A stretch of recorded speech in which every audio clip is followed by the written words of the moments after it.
Welcome to Elements of Community, a podcast about discovering and exploring the elements of community. I am Lucas Root, and each week we talk with a community leader about what makes their community thrive and bring value to both the leaders and the members. Join me as we unpack the magic of the elements of community.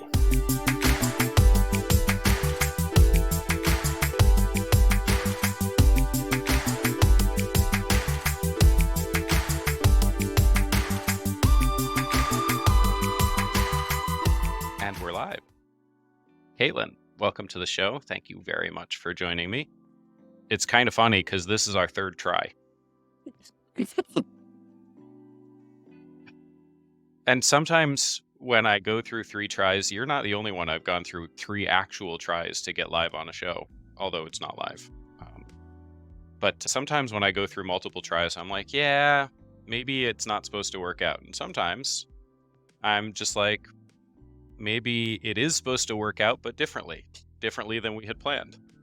And I think that's the case with you. This time, it's differently than I had envisioned when we first talked about getting on the show. Mm-hmm. So I have really enjoyed getting to know you over the last somewhere between 6 months and 3 years. Mm-hmm. There are some things about you that I really appreciate. You're not the only one I've had on the show who is also a big-time traveler, and the way that you conduct your life is inspiring.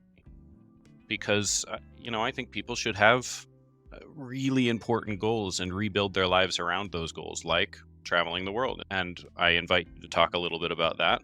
In addition to that, unlike me, you have always been an entrepreneur, whereas I went through a period where I was in corporate and then graduated myself into entrepreneurship.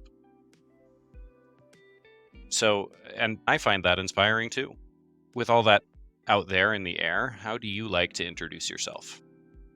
Thanks for the invitation. Yeah, so you've mentioned the world travels and the entrepreneurship, so it's as good a place to start as any.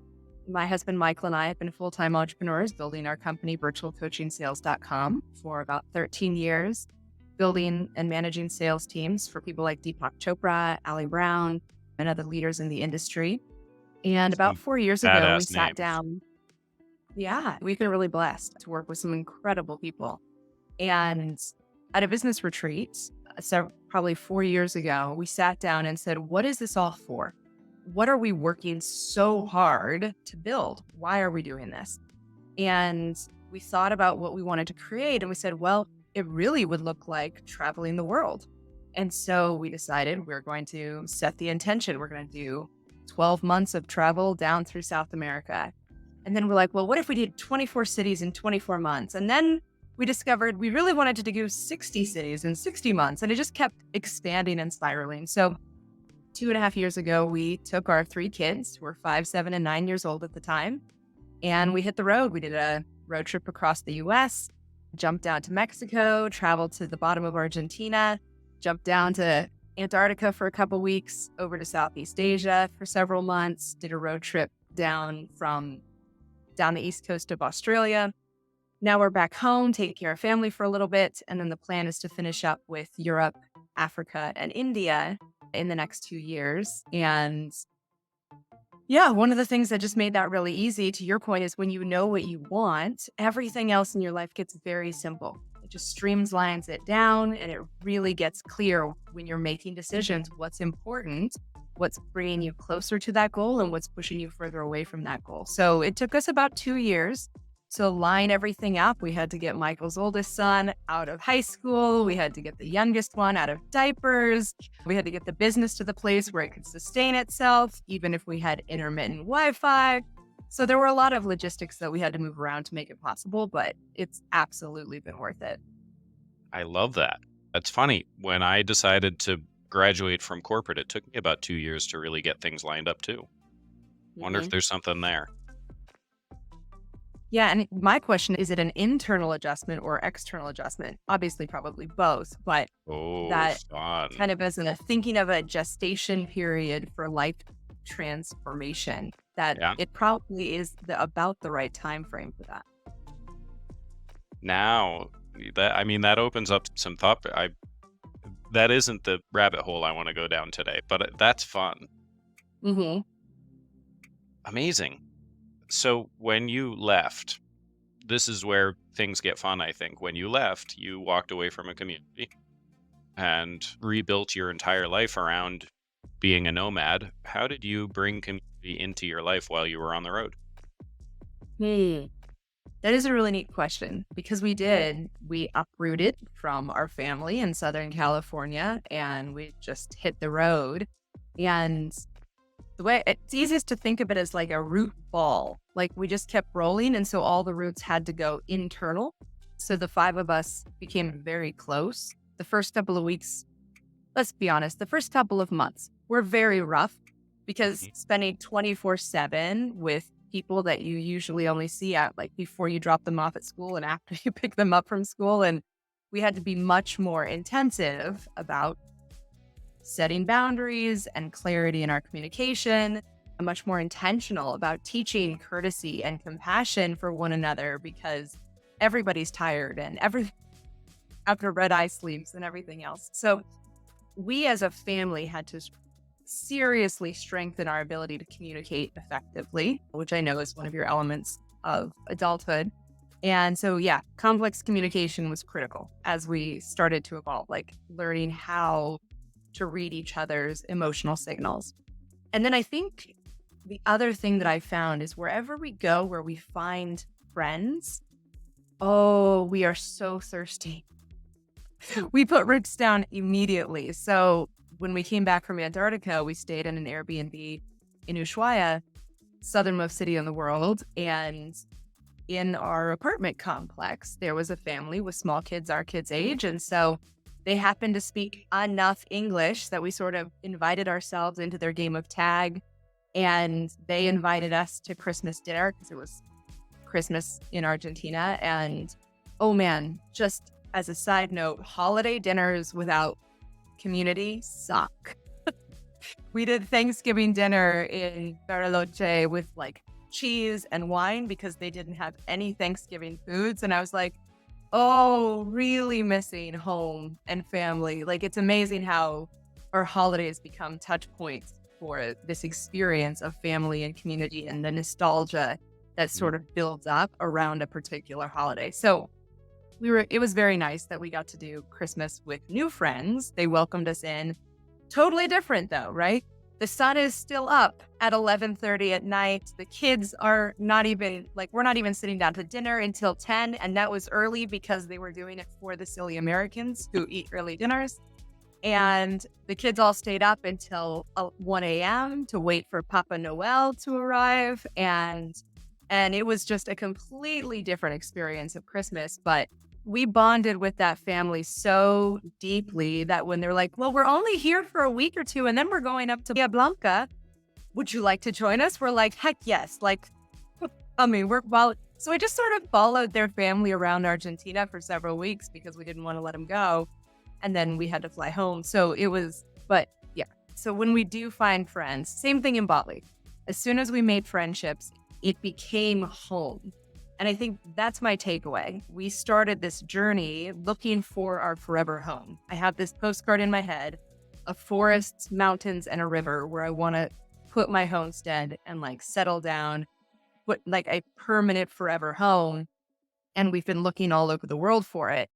And what I've come to realize is that home is where your people are. So we have a home in Ushuaia. We have a home in Bali, because that's where we've built relationships. And now home is wherever we are. So our close-knit root ball, and home is wherever we find humans that we love and care about.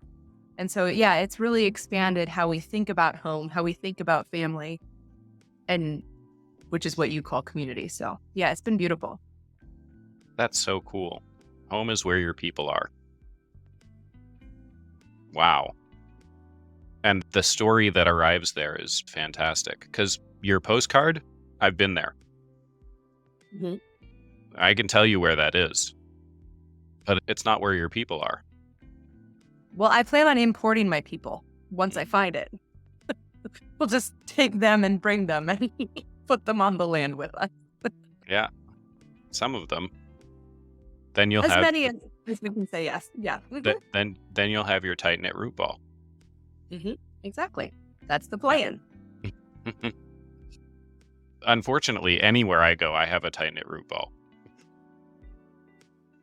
Every time I said the word root in the last 10 minutes.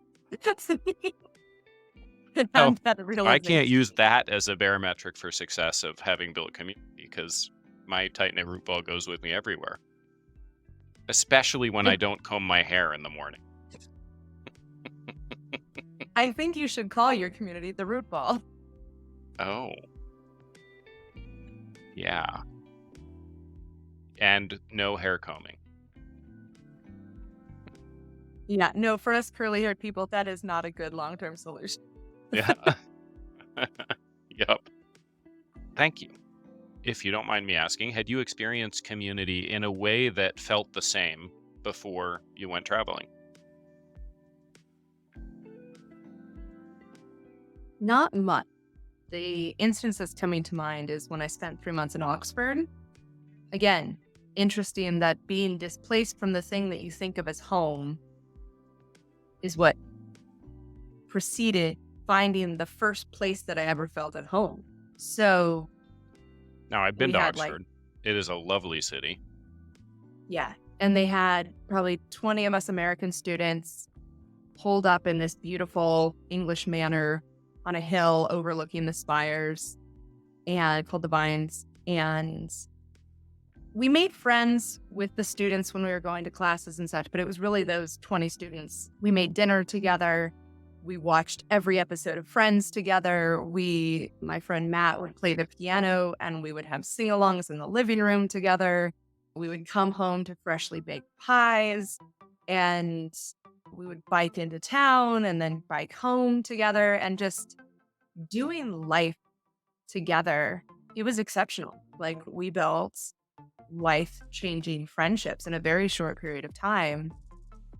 And yeah, my own family of origin was never that experience of community that I found there.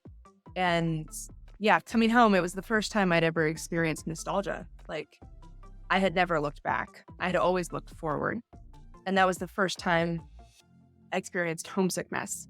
So yeah, it was a weird experience that I had to go halfway around the world both times now in order to find the thing that I was looking for. Huh. What a gift. You found it. Mm-hmm. Yeah. So you did things together. What else did you have that really made it home? Cook together, sing together. What else? Yeah, I'm comparing the experiences of the Vines with our friends in Ushuaia to see what the similarities are. Food. I mean, I'm Italian, so food's always going to be at the center of every community. Yeah. The dining room table is critical. Far away from the camera, my nose is still poking, so But for me, I think the family dinner, coming around the table together, I feel like that's just the microcosm. Like, what's happening there is not eating. Like, what's happening there is communing, which makes perfect sense why Jesus decided to have a Last Supper and turn it into communion. Like, this idea that we come together around bread and wine, and this is a symbol of us partaking of each other's lives in a really deep, transformational way. There is something that gets transformed. This is not food for just your body anymore. This is food for your soul. Yeah, I don't know. There's probably more than that. I'm just trying to think of what it is. What allows you to have that experience of connection with complete strangers, and why is that easier than people we've grown up with our whole life? Do you have an answer for that? I have some, yeah. Well, the first is, when you're outside of the country, the fact that you share a language becomes stark contrast. And one of the elements of community, of course, is common language. So as 20 Americans in Britain, you all sharing a language is the stark contrast. The same thing in Nishwaya. You said this was a family that had a whole bunch of kids and spoke enough English, so now you had a language that you could share.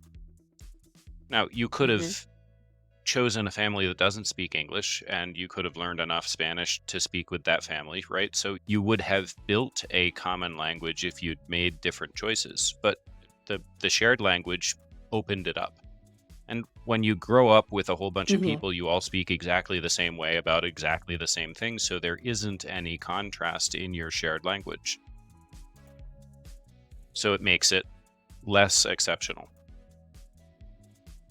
Then when you have, let's say, a best friend or family, go ahead. No, I was just thinking about, like, it sounds like we have to take our root ball out of the context in order to appreciate it. So I'm thinking of like family road trips, except usually you're hating each other by the end of the car ride. But that idea that you would have to see your family in a different backdrop for you to appreciate that the communication that you share is distinct and shared by contrast. So it's interesting that contrast is what shows us. But see, when you went on the road, you even talked about this. The first thing that you had to do as a family was rebuild your family dynamics in order to be able to appreciate the new experience of being a family on the road. And part of that was, you said it, courtesy, which is changing the language that your family speaks. Speaking of family speaking, you might hear munchkins in the background because it's summer break. I hear munchkins. We are all in the house together. I hear munchkins. There's no need to hide them. So by rebuilding the language that you speak inside the family, you changed from being people who share a house. Oh, I see. Okay. And blood, perhaps, into a community. My guess is that you did other things along the way. You went from sharing a dinner table together to communing together over food. And that there was actually a meaningful change from before the road trip to after the road trip in how you handled your food.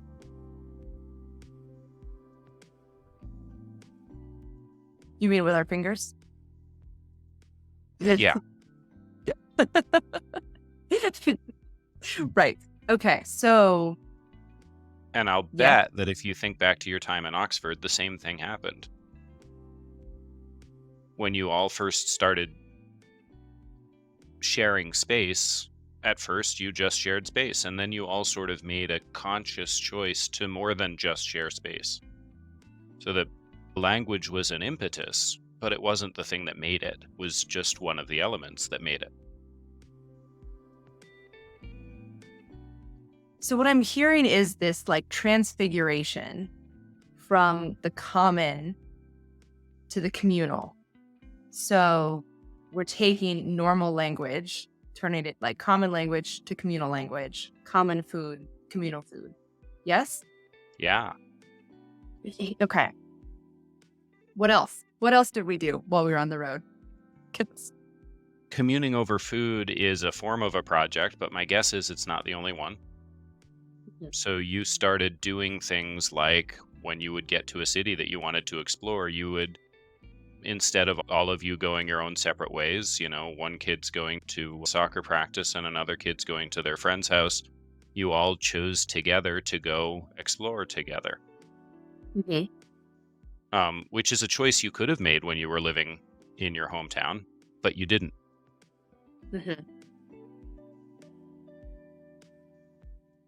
And equally, when you got to a new city, you could have made a choice about doing things individually, but you didn't. You all chose to do it together. They couldn't. Sometimes we did. But yeah, that is an interesting. And do you think that that's cultural? That in the United States, our roots go out instead of in? Or is it just when you're in a single location, it makes sense that your roots would go out no matter which soil you're planted in? But you do that anyway. exploring is a part of being human. And even when you lived in your hometown before you created the community of your family, you still did exploring. The change wasn't the exploration. The change was choosing to do it together as a family. Okay. Go out to coffee with your friends. You go out to the movie theater with your husband. You go out and try out new restaurants. Kids go meet friends. You go for walks. Like, exploring is not novel. And when you get to a new city, exploring the things that you are exploring, the search for novelty is no different than the search for novelty when you were in your home city. Ironically, when everything is novel, you start searching for the common. Like, I have an almost insatiable appetite for new things. And once it took 18 months for me to finally say, you know what? I think going home sounds great. I think being in one spot for a few months sounds fantastic. But it took 18 months of seeing different sites at different times and different people and different languages almost every week or every other week. That level of change was what it took for me to finally appreciate the familiar. It was interesting. Yeah. Cool. Shared value. So communing over a meal is shared value, but it's not the only one. I love to use the example of hugs as shared value. Now, here's my question. How did you establish shared value in Oxford? Now, are you using shared value or shared values? Like, what? Nope. Are you like, we contribute to one another, or we have the same attitude, perspectives, worldview? Contribute. Okay.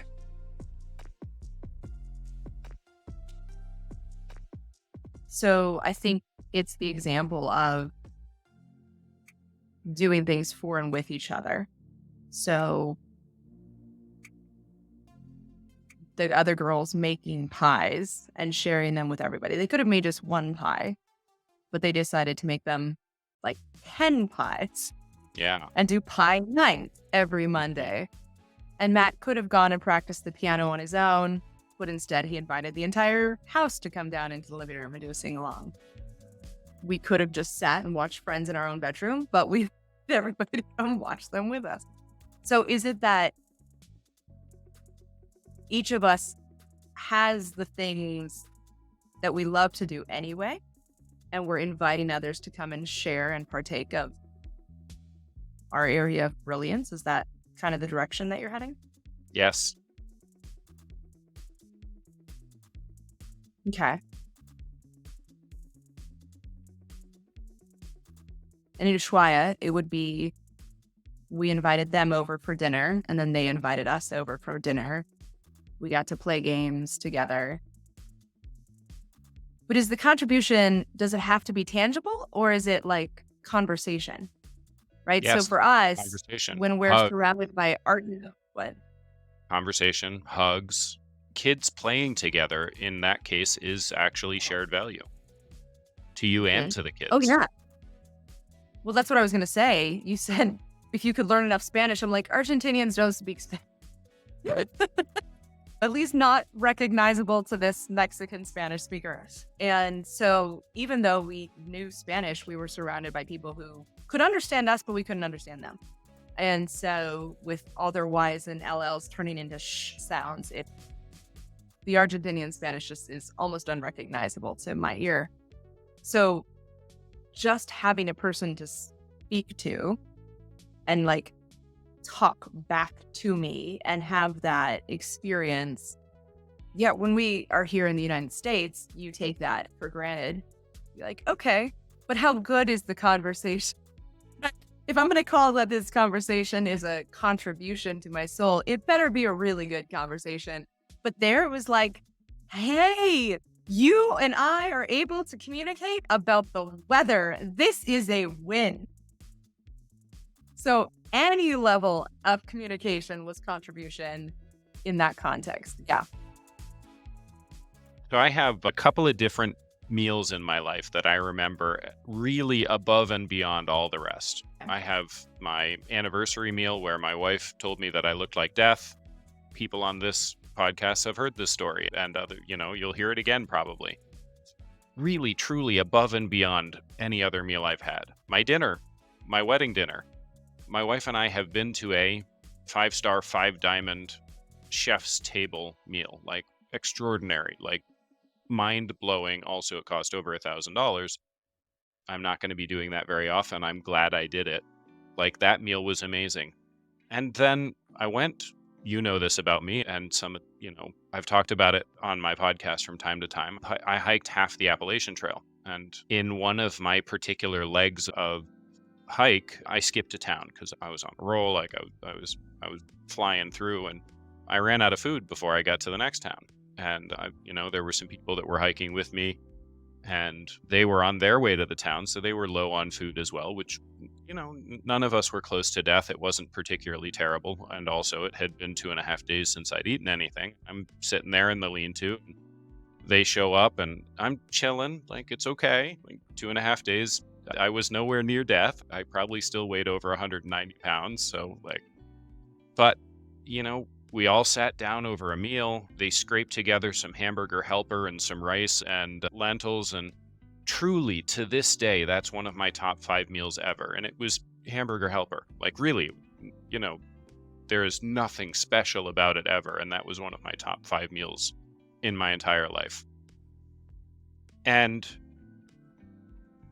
inside the context of the stories that you're sharing right now, Caitlin, it's interesting to hear that the contrast, and that's sort of becoming a theme in this conversation here. It's interesting to hear that the contrast is itself part of what makes the experience special. When you can't talk to anyone, just being able to talk to somebody is such a huge value that it created several weeks of travel plans for you just because you could talk to them. Right. When you can talk to everybody, now you start looking for a different level of value, right? You look for the contrast. And one of my top 5 meals in my life is truly a chef's table 5-star meal. And another of my top 5 meals in my entire life was truly hamburger helper. And it was the contrast that made it so. Yeah, that makes sense. The proverb that came to mind as you were speaking was better a small serving of vegetables with love than a fattened calf with hatred. This idea that it doesn't really matter what you eat. It's who you're sharing the food with. I would imagine that even if you were eating $1,000 dinner with people who you did not like or enjoy, it still probably wouldn't be in your top 5 meals. It might be top 5 most memorable. Memorable, sure. Like, as in, let's never do that again. Yeah, exactly. To spend that on a meal, it's going to be with someone I really enjoy. Yeah, exactly. I like that. Cool. Interesting. Contrast is becoming a theme of our conversation now. Contrast for the sake of clarity and appreciation. I think that makes sense. Yeah. And contrast created your first feeling of home. Yeah.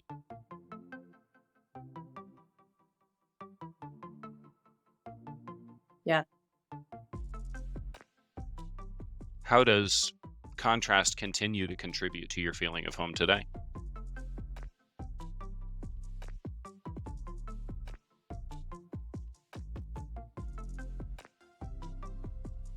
I think being back for the last 9 months, so when it was supposed to only be 3, I think having now the contrast of being on the road, of being on our own, of being just the 5, and now being back in our old house, the contrast of our travels makes me appreciate in one location, getting to have consistent Wi-Fi with a consistent backdrop for my videos. It also makes me appreciate having family. So we're going to dinner with Michael's family tonight. We're going to do a barbecue. It was kind of a, hey, do you want to get together? Yeah, let's do it. So we didn't have to do months of planning to make sure that this date lined up. It was just, hey, we happen to all be in the same space. Would you like to go eat? absolutely, let's do that. And so we can throw it together and hang out. You and I have talked about the fact, like, when you only get a certain amount of minutes with a person, you want to, like, that feeling like every minute must count, as opposed to when you're like, we've got our lifetime. We can afford to watch a B-level movie and waste 90 minutes. Not a problem. So I think having the freedom for frivolity is an interesting experience, that being home again allows us to enjoy the casual in a way that we don't when we're on the road. We have to be in a location abroad at least 3 weeks before it becomes okay to do the mundane thing, right? So if we only have 3 days in a city, it is back-to-back sightseeing because we want to take every Instagram photo and check every item off the bucket list before we have to hit the road. But if we're in a place for 3 weeks, now we have to go to the grocery store and we have to go to the bus stop and we have to do normal life. So it takes us a long time to get to that place of the casual, the familiar. And here, when we don't have a sightseeing itinerary that we have to accomplish in a certain amount of time, we get to just relax and say, hey, you know what sounds great? Taking a nap. You know what sounds great? Like, not doing anything important today. I do love naps. So yeah, I think there's that, yeah, right? We share that. So the contrast of constant change, constant awareness, always being on and attentive, versus now the luxury of autopilot, if that makes sense. We have autopilot. Oof. Isn't that cool? I don't think I've ever thought of it as a luxury. That's because most are in it for 7. Right? I got to tell you, I've spent a lot of hours on the road over the last year and a half, and autopilot is absolutely a luxury. Well, in your case, it's actual auto driving. Yeah. But yeah, you think about, just from a hierarchical perspective, what needs to be in place for your brain to not pay attention to its surroundings? Like, the physiological needs are met, the psychological needs are met, you are fed and safe, and you've done this thing enough times that it is not requiring like prefrontal cortex decision-making energy to navigate what you're about to go through. Like, how many of our ancestors ever got to experience that? Fun. I love it. Yeah. I wonder if that's a gift that you can give to community, or maybe it's a gift that is contributed to from.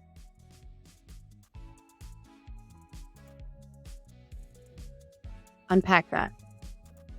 Well, you need to feel safe. You need to be fed. Your psychological needs to be taken care of.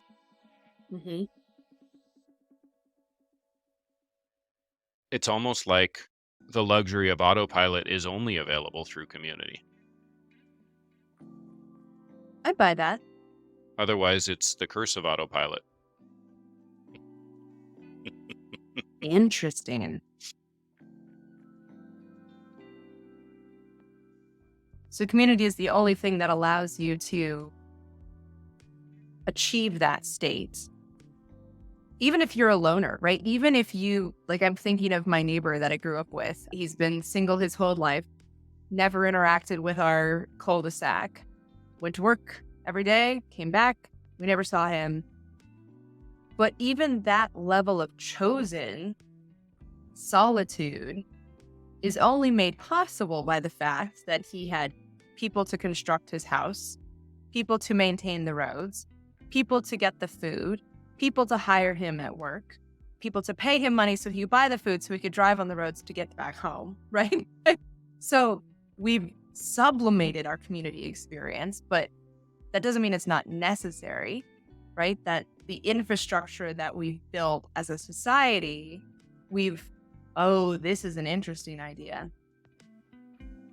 We've done so much of the community building that we no longer need faces associated with the benefits that used to come exclusively through a faced community. So we saw this a lot in Guatemala. We had a flat tire and this angel just appeared out of nowhere and helped us change the tire, and we tried to pay him and he said no and he walked off. And we realized in Guatemala, you need faces. You need human, actually people to come and rescue you, because you do not have a phone number that dials a AAA that sends an anonymous human to come and do the work for you. Like, your network really is the determining factor of how well you're able to live. And you're close enough to the survival line that, like, if you don't have that community, you're not going to experience a very good quality of life. Now we have corporations, we have entities, we have bonds and Caltrans and our employers and AAA. We have entities that we are in community with, but the actual individuals are replaceable parts now, which is an interesting idea. That we've built a machine that allows us to act like machines. Yeah. That's interesting. What a powerful statement. We've built a machine that allows us to act as machines. Is that what you were running away from? When I say it like that, I think so. Like, when I say I have this insatiable appetite for change, I think that's what I'm revolting against, right? I don't want that. I don't want to be on autopilot. I don't want to get to the end of my life and I only have a handful of memories that actually stand out. Most of what I did was the same routine, doing the same thing in the same place, in the same way, with the same humans. Like, yeah, that does scare me, I think, to not pay attention to my own life. I think that would scare me too. In fact, that might be also what I was running from. When were you running? When I left Wall Street. Yeah, Yeah, I had a nice little Acme cloud of dust behind me when I took off. The sound you effect. run all the way out over the cliff and we're hanging in midair for a while. Yeah, and I looked back and I was like, oh, thank God. And then I started to fall.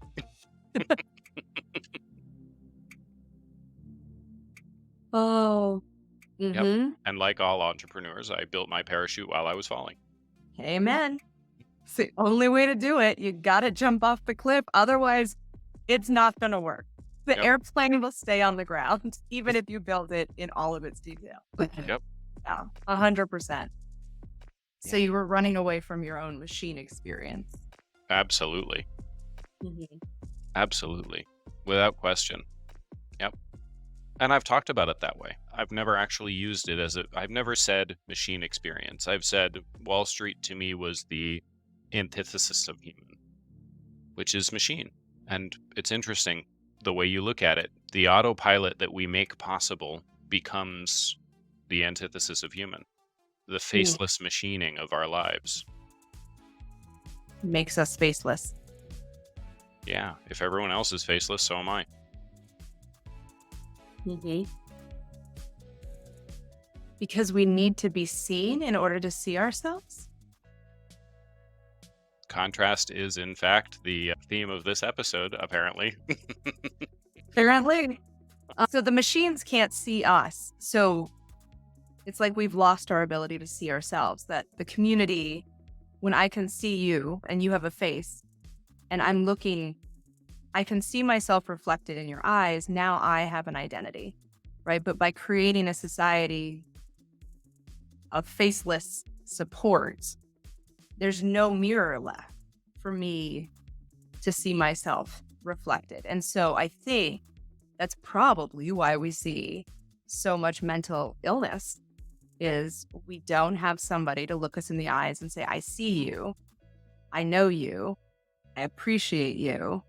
Like, so yeah, I think your thesis that community is what makes us human, I'm understanding it on a different level as a result of this conversation. Cool. And I agree. Community actually had a really big argument with love, not shouting and screaming, but a really big argument with one of my closest friends, Dan, recently about exactly that. Mental health. The mental health experience that we have in this country is made possible by a lack of community. Ooh. Fascinating. Mental health as a luxury, right alongside our automated lifestyle, like autopilot and mental illness are the luxuries of civilization, Automated community. of automated community. Whew.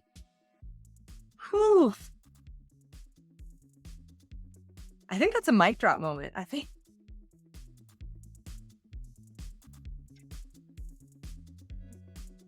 That does punctuate the conversation you and I have just had, doesn't it? Mm-hmm. Well, then, with that, I use 3 questions to end all of my interviews. All right. The first is, for anyone who's been inspired by this conversation and can't wait to reach out to you, what is the one best way for them to find you? Probably send me an email. Caitlin, Caitlin, @ecstaticway.com. Probably the easiest way to get a hold of me. Amazing. Second question. This is my favorite curveball of all time. I use it because it was used on me. And I loved it. The question is, if there was one question you wish I had asked you but have not, what would it be? Oh, wow. That is a curveball.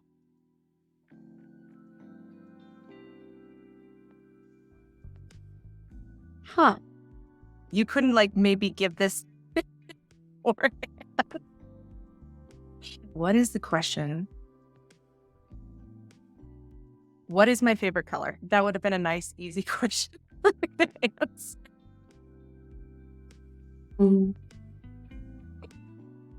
Are you telling me that your biggest interest coming out of this conversation would have been an easy question?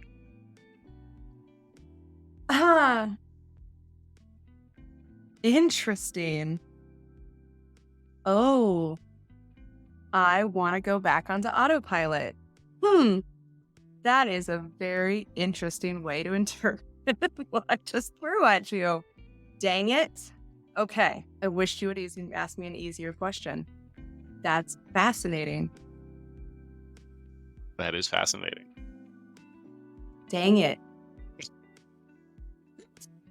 You can't accuse me of not listening. You do. You listen exceptionally well. Okay. All right, now I'm just going to go and be convicted.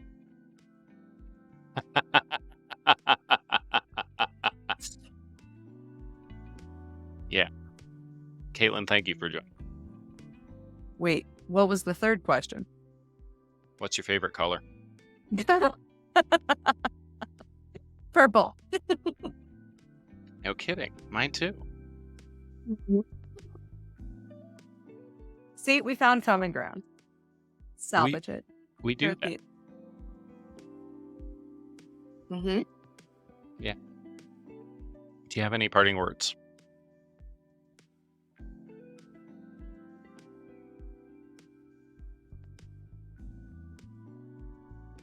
I think what I'm walking away with is, how do I allow myself to be seen more fully? What does that entail on my part? Where am I contributing to the facelessness? That is a mic drop moment. Thanks for joining us this week on Elements of Community. Make sure to visit our website, elementsofcommunity.us, where you can subscribe to the show in iTunes, Stitcher, Spotify, or via RSS, so you'll never miss a show. While you're at it, if you found value in this show, we'd appreciate a rating on iTunes, or if you'd simply tell a friend about the show, that would help us out too. Be sure to tune in next week for our next episode.